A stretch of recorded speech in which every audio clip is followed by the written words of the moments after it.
I'm looking now, major cases of GPS jamming in Qatar and other Gulf states. Iran is bombing Qatar. Let's bring in now Chief National Security Correspondent Jennifer Griffin at the Pentagon. You and I started talking about this about more than an hour ago now. Are we where your sources are telling you that we thought we'd be? Have we gone someplace that we're at least prepared to deal with? Well, Harris, right now, what we can tell from open source reporting on Twitter, you can see imagery of about what we're told from Israeli sources are 6 ballistic missiles that have been fired from Iran towards Qatar. As you know, as we discussed, the Al Udeid base, the largest U.S. Base in the Middle East, is about 40 miles from the capital of Qatar, from Doha.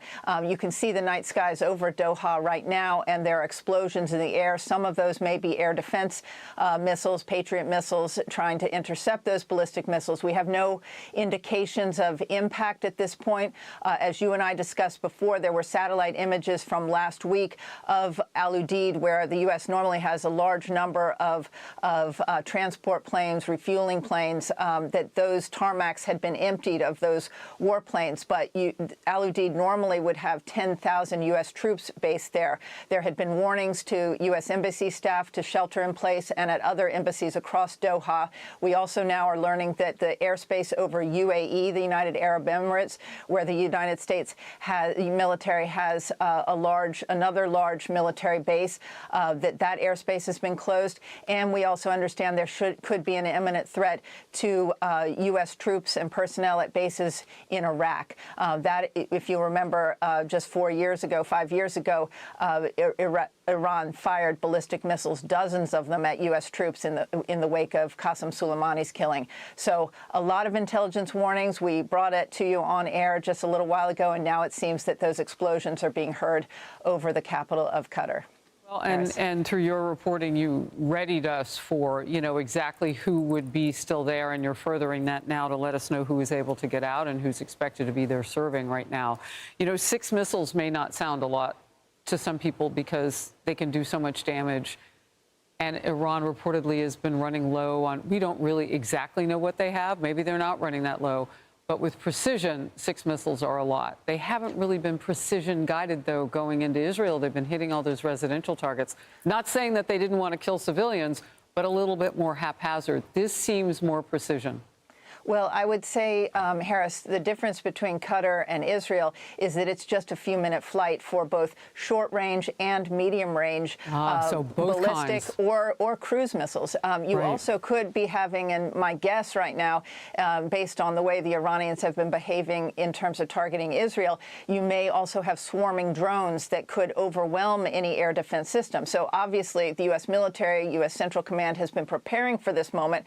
They have been setting up air defense. Al Udeid would be one of the most protected bases that the U.S. has, but they also have long known that they are sitting ducks there.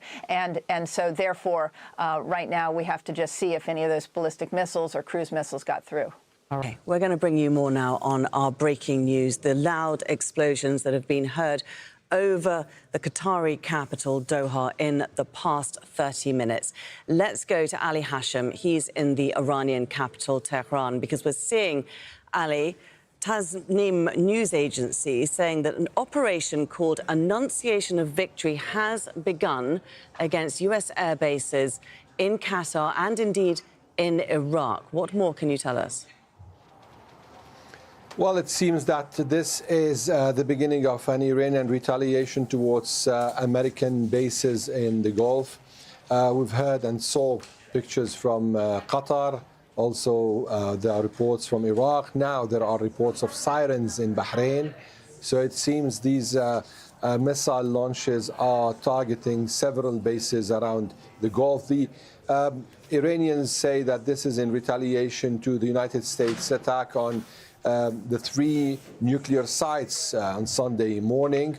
And for now, we are not sure what's the scope and what's the timing. I mean, how much will this continue? Or it's going to be a one hit and that's it. And of course, whether this is also going to be a pretext for the United States to retaliate or to enter the war, this is something no one knows. It's just part of the analysis. Now, many analysts think that this could be a kind of a choreographed attack. That is being, I mean, the Americans are informed in advance, just like in 2020 when Iran retaliated to the killing of General Soleimani, and the Iranian knowing in advance of the attack on Fordo. But these are just speculations. Whatever is going to happen is going to happen just after these attacks. And then we will know what's the posture, what's the status quo. But this is unprecedented, of course. Of course, it is unprecedented. There was talk of Iran retaliating, as you say, against the US strikes on its 3 nuclear sites in Iran. However, the US warned that if it did, there would be severe retaliation in response. So many people believe that Iran might actually do an alternative retaliation, something covert, something cyber, something like closing the Strait of Hormuz. The region was on alert. The US bases in the region were on alert. But it's hard to believe that actually this was going to happen, that Iran was going to go through with escalating this conflict in the way it has. Well, the fact is that the whole situation is escalated. It's been escalated since yesterday dawn when the nuclear facilities were attacked. And we thought that the Iranians were taking their time to consider, to calculate before retaliating. They've retaliated against Israel by hitting, by launching several barrages towards different Israeli cities yesterday and today. And now it's clear that the Iranians want to make a clear statement that they will not allow any breach to their sovereignty. But what is the cost of this, and what is going to be the ceiling for such an escalation? This is something that no one knows. We are still also waiting a political retaliation from the Iranians, the NPT exit that the parliament was discussing. And actually, this is going to be another major escalation in retaliation to the attacks. So the whole region is now on the verge of an explosion, probably, just in case the United States is going to deal with these attacks without practicing restraint as expected. Because in the last time when something similar happened in 2020, the Americans, the United States assassinated General Soleimani. Then the Iranians retaliated by hitting the American base in Iraq, Ain al-Assad, and then things went to calm. Now, are things going to calm this time?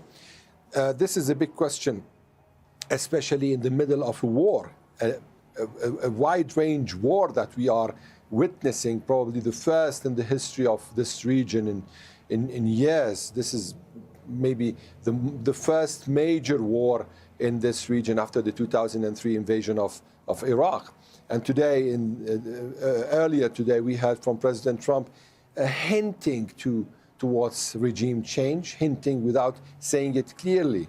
But it's obvious now that things are escalating, things are getting in a way or another to the verge of out of control category.